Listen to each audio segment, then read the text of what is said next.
section recherche de la gendarmerie de Colobane. Bougazeli, que vous allez entendre, explique son refus d'aller répondre à la gendarmerie par le fait qu'il ait eu une crise de diabète. Le voici. J'ai rencontré mes avocats et j'ai décidé d'aller répondre aujourd'hui à la convocation de la gendarmerie. Donc, je serai à la brigade de recherche. La dernière fois, quand j'ai quitté la brigade de recherche, j'étais malade. Ensuite, je me suis rendu à Touba dans la soirée. J'avais une hyperglycémie et les médecins traitants m'avaient demandé de me reposer. Ce que j'ai fait et maintenant, je vais beaucoup mieux depuis hier soir. Comment quelqu'un peut penser que j'avais fui? Mais pourquoi d'ailleurs devrais-je fuir? Même si j'avais commis un crime, je n'aurais pas fui pour laisser ma famille ici. A fortiori, je suis innocent dans cette affaire. Ceux qui m'accusent de trafic de faux billets racontent des histoires. Personne ne m'a jamais vu me livrer à de telles pratiques. Et je peux jurer que je n'ai rien à voir dans cette affaire. Les personnes arrêtées dans le cadre de l'enquête, je ne les connais pas. Je ne connais aucune d'elles, à part le nommer Sambo. Mais la vérité finira par éclater. Et même si je dois démissionner de mon poste de député pour laver mon honneur et prouver mon innocence, je suis prêt à le faire et faciliter ainsi à la justice son travail. Le commandant de la brigade de recherche m'a entendu et m'a traité avec tous les égards. Il sait bien que je suis malade. Moi, je suis diabétique. Il arrive des fois que mon taux de glycémie atteigne les 4,80.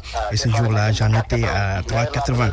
Donc, j'étais malade. Je respecte la justice de mon pays et je suis prêt à accepter toute décision de justice me concernant dans le cadre de cette affaire. Seydina Fall Bougazeli a été interrogé en exclusivité tout à l'heure par Salif Sow, notre correspondant permanent à Guédiawaye. Ses propos traduits par El Hadj Ndiogou Diène. La police a fait du bon travail à Pikine. Résultat, le taux de criminalité a reculé dans cette partie de la banlieue dakaroise. Seules quelques poches de résistance. C'est ce qui ressort de la passation de service entre l'ancien commissaire de Pikine, Adramé Sarr, et l'actuel Ousmane Sall. Cérémonie ce matin en présence de notre reporter Salif Sow. Minimum 3 individus sont présentés au procureur par jour par la police de Pékin.